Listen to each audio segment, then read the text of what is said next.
네, 안녕하세요. 이번 시간에는 층상구조 물질이랑 다공성 물질에 대해서 말씀드리도록 하겠습니다.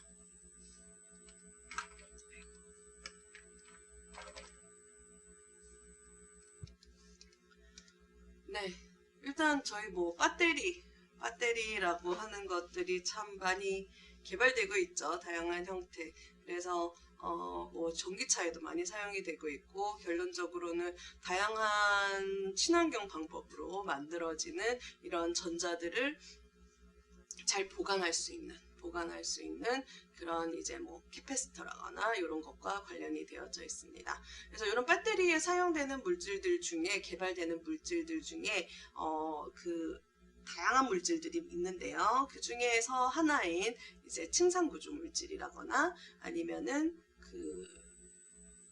다공성 물질 중에 하나인 제올라이트에 대해서 일부 얘기하고자 말씀드립니다. 그리고 이런 물질들 같은 경우에 저희 전자 배터리도 있지만은 그런 수소 같은 수소 에너지, 수소 자동차 이런 것도 요즘에 많이 이렇게 상용화돼서 버스도 다니고 있잖아요. 그죠? 이런 것들을 했었을 때 저장하는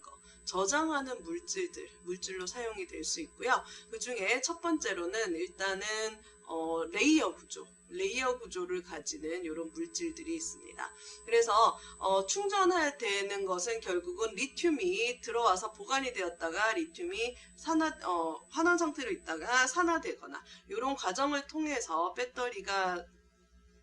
배터리에서 전자를 이제 계속 방출시킬 수가 있는데요.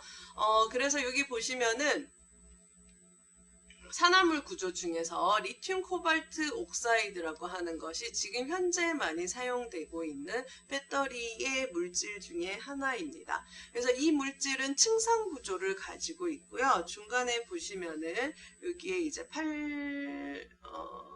3면체 구조들의 연속된 3면체 구조 혹은 8면체 구조들 사이에 비어있는 공간에 리튬이 들어가 있게 됩니다. 그래서 이렇게 층과 층 사이에 직접적인 화학 결합이 아니라 이렇게 반대르 발세의 힘을 통해서 혹은 중간에 산입되어져 있는 리튬 이온에 의해서 이렇게 사이에 안정화되어져 있는 물질을 층상 구조라고 이야기합니다. 아무래도 비어있다 보니까 무언가를 추가하기에 참 좋겠죠. 그리고 또 다른 형태의 물질은 뭐냐 하면은 리튬 철 인산화물입니다. 그래서 앞에서 말씀드린 요 리튬 코발트 옥사이드 같은 경우에는 많이 사용되고 그 효율이 좋은 것은 사실이나 문제는 뭐냐 하면은 이 코발트가 문제예요. 우리 물론 이제 배터리 중에 충전이 가능하고 그렇긴 하지만은 아닌 것 같은 경우에는 그냥 우리 일회용으로 쓰고 버리는 것들이 있죠. 그럼 이 버렸을 때 이게 환경에 노출됐을 때는 독성의 문제가 있습니다. 그러다 보니까 이제 그것을 대체하기 위해서 코발트 대신에 철 인산화물을 사용하는 이런 리튬 철 인산화물이 있는데요. 층상 구조였던 것과 달리 여기에서는 그냥 이온이 들어갈 수 있는, 통과할 수 있는 이런 채널들이 존재합니다. 여기에 리튬 이온이 보관될 수 있도록 존재하게 되고요. 이거 같은 경우에 환원 전극 특성도 좋고 그 다음에 가격도 쌉니다. 가장 중요하겠죠. 그리고 독성도 상대적으로 없다. 라고 해서 많이 사용이 되고 있습니다. 그래서 재충전형 전지 같은 경우에는 여기 보시는 것처럼 산화 전극에서는 여기에 이제 리튬 코발트 옥사이드가 여기 보관을 하고 있게 되고요. 환원 전이에서는 잠시만요.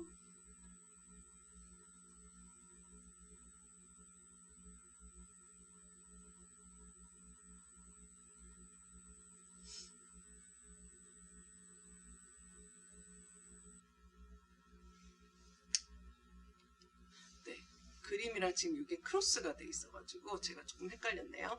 여기 보시면 산화전극이 여기 보시는 것처럼 앞에서 말씀드렸던 그 리튬 코발트 옥사이드 혹은 리튬 철 인산화물이 되겠죠. 여기에 이제 이런 카본 블랙 같은 것이 섞여 있을 거고요. 또 여기에 이제 보시면은 리튬 환원전극에서 여기에 이제 그 그래핀 같은 구조 사이에 리튬이 들어가 있는 형태가 됩니다. 그래서 충전이 되면은 어떻게 되냐면은 산화전극에서 보관되어져 있는 리튬이 여기에 그러니까 산화물 상태로 존재했던 것이 이제 환원 상태로 바뀌면서 리튬 그래핀 사이에 환원된 상태로 존재하다가 방전이 될 때는 이 리튬이 산화가 되면서 이렇게 코발트 옥사이드와 반응을 하게 되고요. 그때 전자를 내놓으면서 저희가 일반적으로 전기를 쓰게 되겠죠. 그러면 이제 층상구조 종류가 뭐 여러 가지들이 있는데요. 대표적인 것들 이렇게 몇 가지를 보여드리면요. 아이오딘이나 카드뮴 구조가 있습니다. 이런 아이오딘이나 카드뮴 구조 같은 경우에는 뭐냐 하면은 HCP를 이제 그 아이오딘이 골격을 이룹니다. 여기에 팔면체 구멍을 캐드뮴 이온이 다 채우고 있는 거예요. CdI2가 되고요.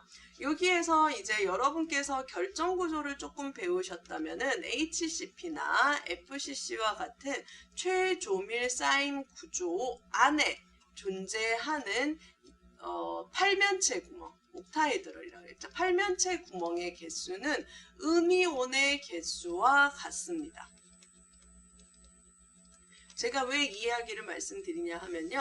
CDI 같은 경우 CD가 2 플러스 요오드가 마이너스가 되겠죠. 그래서 음이온인 요오드가 골격을 이루고 있고요. 그 다음에 카드뮴이 팔면체 구멍을 이루고 있는데 원래 팔면체 구멍은 음이온의 개수와 같다라고 했습니다. 그런데 팔면체 구멍을 채우는 캐드뮴의 양이 음이온의 반이죠. 그러면 팔면체 구멍을 반만 채우게 됩니다. 보통은 교차한 상태로 채우게 되는데요. 요것 같은 경우에는 한 줄이 아예 비워져 있는 경우에 이렇게 층상 구조를 이루게 되고요. 염화 카드뮴 같은 경우에도 마찬가지로 이제 똑같이 가지고 있지만은 음이온인 이제 카드뮴이 FCC 구조 하지만 동일하게 되겠죠. 그래서 한 면만 따라서 팔면체 구멍을 채우고 한 면을 아예 채우지 않는 구조를 가지게 되면서 이런 층상 구조들이 나타나게 됩니다. 네, 그 다음에 탈륨 설파이드 같은 경우에도 보시면은 여기 황이 탈륨 주변에 팔면체 구멍에 이제 탈륨이 채워져 있고요. 그 다음에 층과 층 사이 같은 경우에는 반데르발스 힘에 의해서 이렇게 서로 연결되어져 있게 됩니다.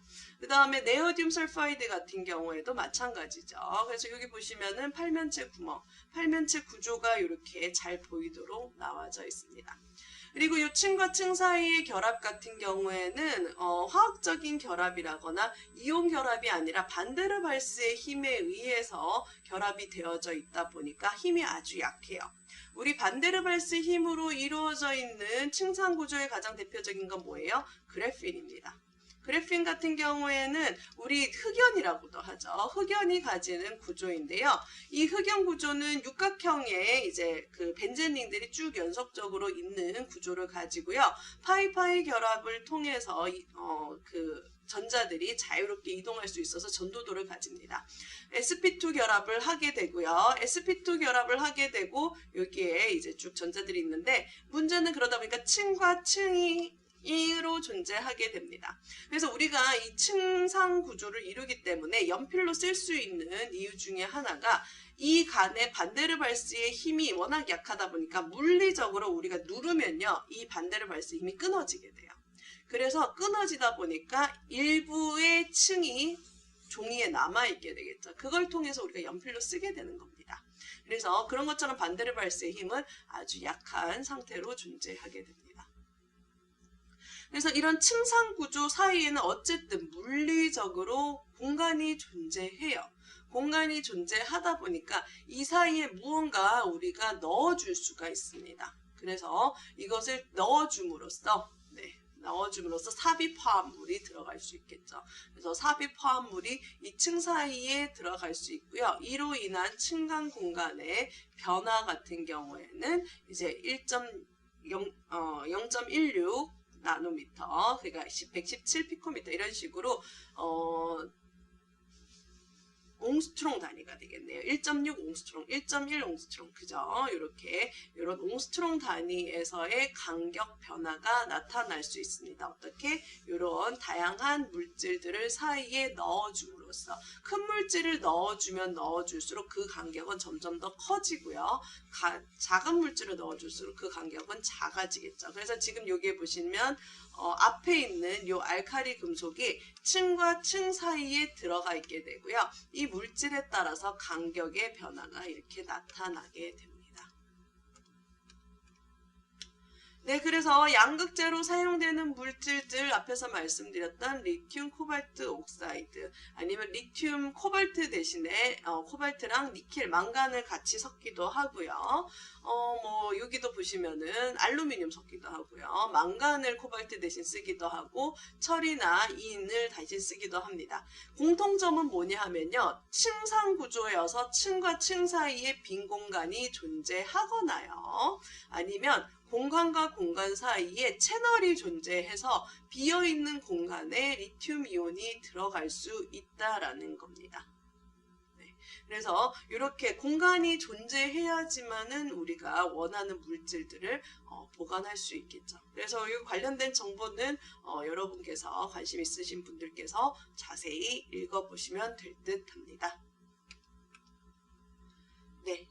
그러면은 이제 이런 층상 구조, 앞에서 이제 보여드렸던 이런 구조 같은 경우에 층상 구조가 되면은 이 사이에 뭔가 우리가 넣을 수 있구나 이런 생각이 드실 건데요. 그리고 또 채널 이런 이제 공간이 있는 구조, 이런 구조인데요. 다음으로 말씀드릴 거는 다공성 구조입니다. 이 다공성 구조 같은 경우에는 물질 구조에 의한 공간이 존재하는데 이런 다공성 구조를 많이 가지는 물질 중에 하나는 규산염입니다. SiO2예요. 이거 대문자로 잘못 썼네요. 소문자로 써야 됩니다. SiO2입니다. 네. 그래서 규산염으로 이루어진 다공성 물질들이 많이 존재합니다. 이 규산염 같은 경우에는요. 우리 지구가 70%가 물로 이루어져 있는데요. 그 중에서 그거 빼고 단단한 아이들 중에 가장 많이 존재하는 물질 중에 하나입니다. 그래서 SiO2, 우리 쉽게 얘기하면 유리죠. 유리로 이루어져 있고요. 요런 이제 쿼츠 물질 같은 경우 이런 결정 구조를 가지게 됩니다. 그러면 규산염 구조 같은 경우에는 어떤 구조를 이루게 되냐 하면요. 사실 SiO2 같은 경우에 CO2랑 비슷한 구조를 가져야 된다. 왜냐하면 탄소 밑에 있는 게 규소거든요. 근데 CO2는 보면은 이렇게 선형인 구조를 가지게 되는데요. SiO2 같은 경우에는 실리콘에 있는 p오비탈이 크다 보니까 산소에 있는 p오비탈과 같이 결합을 못해요. 파이 결합을 이루어야 되는데 파이 결합을 이루지 못하게 됩니다. 그로 인해서 SiO2 같은 경우에는 총 4개의 결합을 이루어야지만 팔면체 구조를 형성하게 되고요.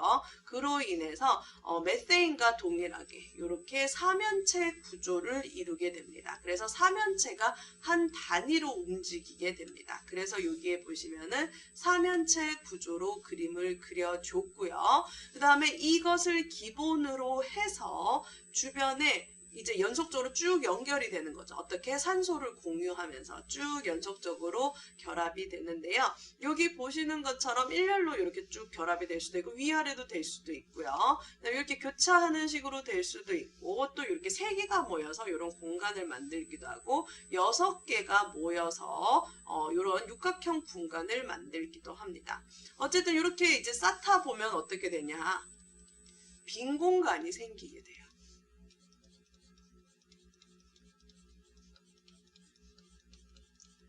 네, 그래서 이렇게 빈 공간이 생길 수 있게 됩니다.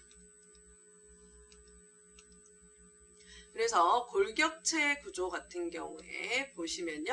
일단은 SiO2인 이제 사면체 구조죠. 사면체 구조가 이로 앞에서 보여드렸던 다양한 구조를 이룰 수 있고요. 그거 말고 산소, 어떤 물질이겠죠. 산소 O6의 형태를 가지는 팔면체 구조네요. 팔면체 구조를 이루는 다른 금속 옥사이드, 메탈 옥사이드들을 섞어서 조합을 할 수가 있습니다. 이렇게 조합을 할 수가 있어요. 이렇게 조합을 했었을 때 보면은 이렇게도 조합이 되고 뭐 되게 다양하게 조합이 되는데 공통점 뭐냐?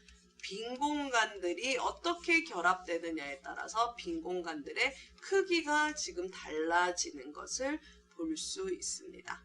그래서 이런 사면체와 팔면체가 산소를 공유하면서 다양한 골격 구조를 이룰 수 있고요. 이런 골격 구조를 이루면서 다양한 구조를 이루게 되는데 여기 보시면은 점토에서 보시면은 요런 이제 층상 구조처럼 또 이루어지는 경우가 있습니다. 이것 같은 경우에 보시면은 TI 사면체 구조 여기에 보시면은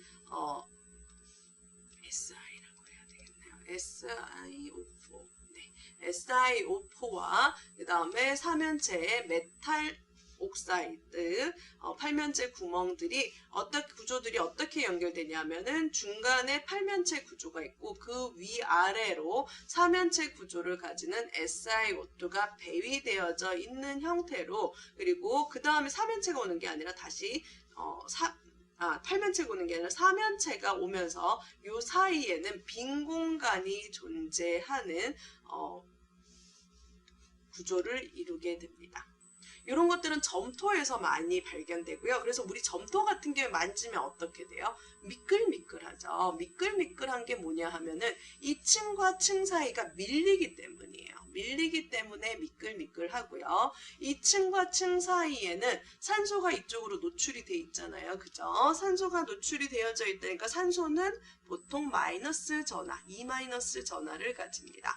그래서 산소의 전하가 마이너스를 가지다 보니까 이 사이에는 양이온들이 사이에 정전기적 인력을 통해서 이 층과 층을 잡아주게 됩니다. 그리고 이 공간이 비어 있다 보니까 어떻게 되겠어요? 우리가 뭔가를 넣어줄 수가 있겠죠. 그래서 여기에 보시면은 앞에서도 레이어드 구조에서 어떤 양이온을 넣어주냐에 따라서 간격이 넓어진다 그랬잖아요. 그죠? 그래서 이 층과 층 사이에 원래 이온이 있는데 어떤 다른 완전히 뭐 갑자기 작은 공간에 큰 거를 우겨놓지는 못하지만요. 서서히 이제 조금씩 큰 거를 이제 벌려가면서 큰 것을 넣어주고요. 이때에 이 층과 층 사이에 결합할 수 있는 반응 사이트가 있는 것을 넣어줌으로써 이 틈새 공간이 영구하게 이제 존재할 수 있도록 또 반응을 보내줌으로써 어떤 저장할 수 있는 그런 이제 구조체, 다공성 구조체를 만들어 줄 수도 있습니다. 네. 그래서 이제 앞에서 보여드렸던 것 같은 경우에는 이런 구조는 뭐라고 하냐 하면은 LDH 구조, LDH라고 묶어서 얘기하고요. 레이어드 더블 하이드록사이드라고 이야기하게 됩니다. 그래서 뭐 LDH 구조 같은 것들, 이런 것들이 이런 구조에 포함이 되게 될 것입니다. 그래서 이런 층상 구조들, 그래서 이런 LDH 구조 같은 경우에는 작게 만들어서 약물 전달이라거나 하는 다양한 물질들에 사용이 많이 되고 있습니다. 그리고 요 실리카 구조를 이용해서 앞에서 실리카 사면체 구조랑 그 다음에 뭐 다양한 팔면체 구조를 가지는 것들을 다양하게 레고 블록 쌓듯이 싸움으로 인해서 다양한 골격체를 만들 수 있다라고 말씀드렸는데요. 지금 말씀드릴 제올라이트의 경우에도 골격체입니다. 이 제올라이트 같은 경우에는 알루미늄, 특별하게 알루미늄 산화물이랑 규산 산화물, 그러니까 규소죠. 규소 산화물.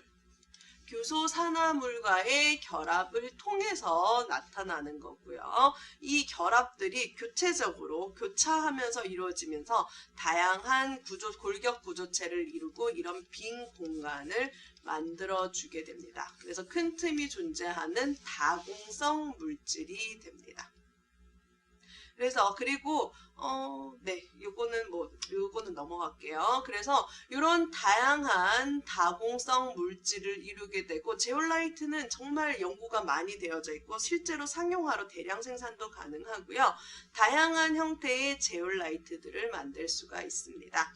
그래서 여기 보시면은 A형 같은 게 가장 기본적인 거죠.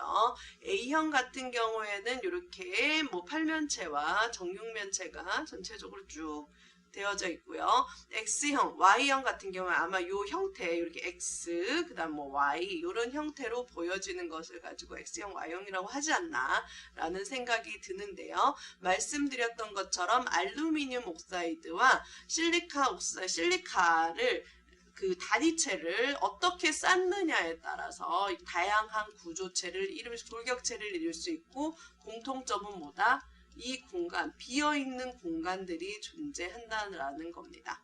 그래서 이 크기에 따라서 A형 제올라이트 같은 경우 이렇게 생겼는데요. 이 크기가 보시면은 비어있는 게 약 5옹스트롱 정도의 공간을 가지고 있고요. 이 5옹스트롱이면 작은 크기의 이온들 같은 경우에는 충분히 잘 들어갈 수가 있어요. 그래서 이런 것들을 통해 가지고서는 양이온들을 뭐 교환하기도 하겠죠. 우리가 필요한 걸로 바꿔가지고 교환하기도 하고요. 이 비어있는 것을 통해서 이거를 약간 채처럼 사용할 수도 있잖아요. 그래서 어떤 뭐 예를 들어서 생활 폐수가 있는데 여기를 이제 통과하게 한다. 통과하게 하면은 이 구멍의 크기보다는 작은 물질만 들어갈 수 있고 큰 물질은 통과를 못하게 되겠죠. 그러면은 여러 가지 오염물 같은 경우에는 제거가 되고 순수한 물만 뭐 나온다거나 아니면은 또 요 특정한 크기에 해당되는 물질들만 이 안에 가둬놓을 수가 있겠죠. 그런 식으로 하면은 이제 우리가 필요한 것들만 선택적으로 뽑아낼 수가 있습니다. 뽑아내는 쪽으로도 사용이 가능하게 됩니다. 그래서 요거는 구조적으로 요거는 이제 어떻게 합성되느냐에 따라서 다양한 구조를 가질 수가 있을 거고 다양한 형태의 제올라이트가 존재한다라는 것은 여러분께서 아시면 될 듯 합니다. 그 다음에 여기에 이제 보시면은 네. 제올라이트 외에도 다양하게 이제 비슷한 형태를 만들 수가 있는데요. 다양한 뭐 보시면 어떤 그 특정한 틀에다가 넣어 놓고서는 제올라이트를 만들 수가 있는데요. 앞에서 만들어진 거는 다양한 형태, 이제 이거는 그냥 합성 조건에 따라서 다양하게 만들어질 수 있지만은 여기 보시는 것 같은 물질들은 어떤 틀에다가 놓고서는 제올라이트를 형성한 것 같아요. 그래서 자연적으로 우리가 합성 조건을 통해서는 만들어지지는 않지만 이런 공극의 형태 같은 것들을 우리가 조절할 수 있다라는 거 여기 보여드리고 이것은 제올라이트랑 유사한 특징을 가지게 됩니다. 그리고 또 앞에서 제올라이트는 알루미늄 옥사이드랑 실리콘 옥사이드로 이루어진다라고 말씀드렸는데요. 알루미늄이 아닌 다른 금속 옥사이드, 메탈 옥사이드가 함께 도핑되어져 있는 것들을 제올라이트 유사체라고 하고요. 이것을 제오타입이라고 합니다.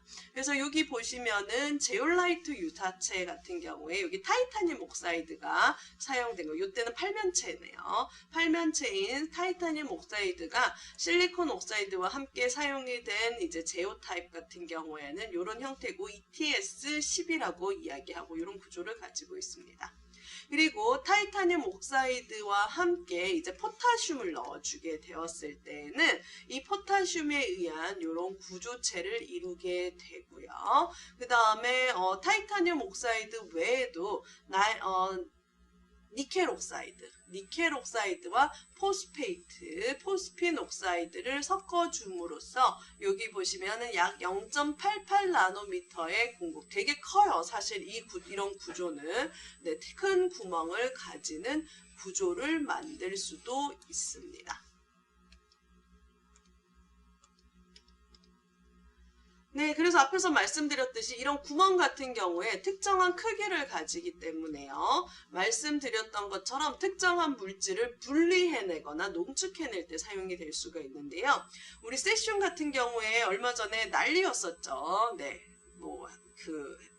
원자로 같은 것들이 터진다거나 누액이 있을 경우에는 방사선 동위 원소들이 함께 노출이 될 수 있는데요. 그 방사선 동위 원소 중에 대표적인 것이 세슘입니다. 이런 세슘 같은 경우에는 지올라이트 구조 중에서 여기 클리노피올라이트라고 하는 구조라고 하네요. 이 구조에 딱 180 피코미터 정도 되는 세슘 양이온이 여기에 잘 잡혀질 수 있다라고 합니다. 그러면은 이런 것들만 예를 들어서 근처에서 이 필터들을 쫙 깔아주게 되면은 세슘이 밖으로 용출되지 않고 고체 상태다 보니까 회수가 쉬워지겠죠.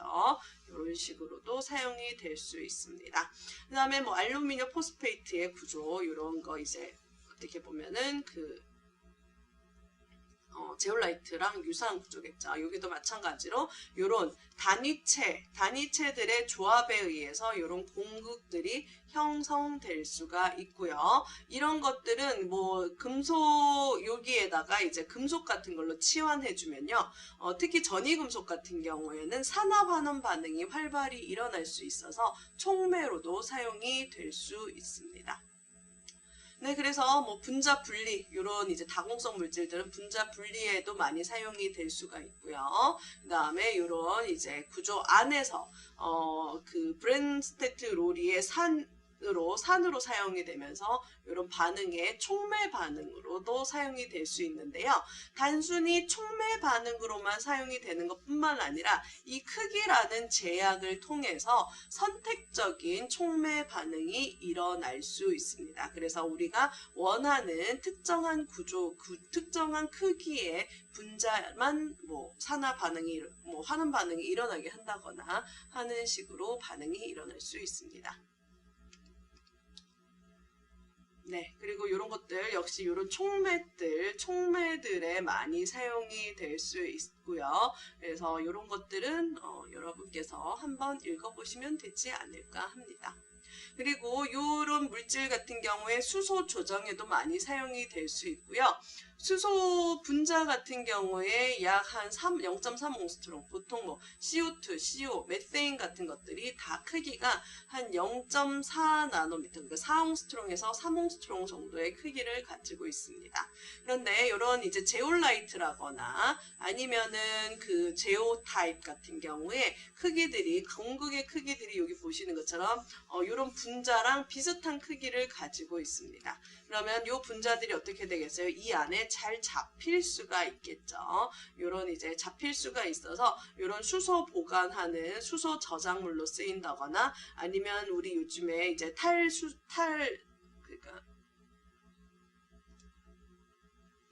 어쨌든 환경오염과 관련해가지고서는 탄소 중립, 네, 탄소 중립, 탈탄소는 아니었던 것 같은데 이런 생각이 들어서 탄소 중립을 위해서 이런 CO2나 CO, 메테인 같은 이런 환경 대기 오염의 주범인 물질들을 효과적으로 제거하고 나아가서 이제 분해하는 그런 이제 촉매제로도 사용이 될 수 있습니다. 하지만 이런 저작물로 사용이 되기에 특히 이런 이제 분해나 이런 것들에서는 어떨지 모르겠으나 수소 같은 경우에 수소 저장 물질로 사용이 되기 위해서는 이 물질이 조금 한계가 있는데요. 왜 그러냐 하면 무거워요. 너무 무거워요. 우리가 차에 실으려고 하면 차가 무거우면 무거울수록 그만큼 더 많은 에너지가 소비가 돼야 되겠죠. 그러다 보니까 저장물질, 수소 저장물질로도 사용은 될 수 있는데 조금 한계가 있다라고 말씀드리겠습니다. 그래서 지금 오늘 이제 말씀드린 것은 처음에 배터리로 시작되긴 했지만 이제 저장물질이라는 관점에서의 층상 구조와 그 다음에 그 구조 안에 채널이나 빈 공간이 있는 다공성 물질에 대해서 간단히 소개해 드렸습니다.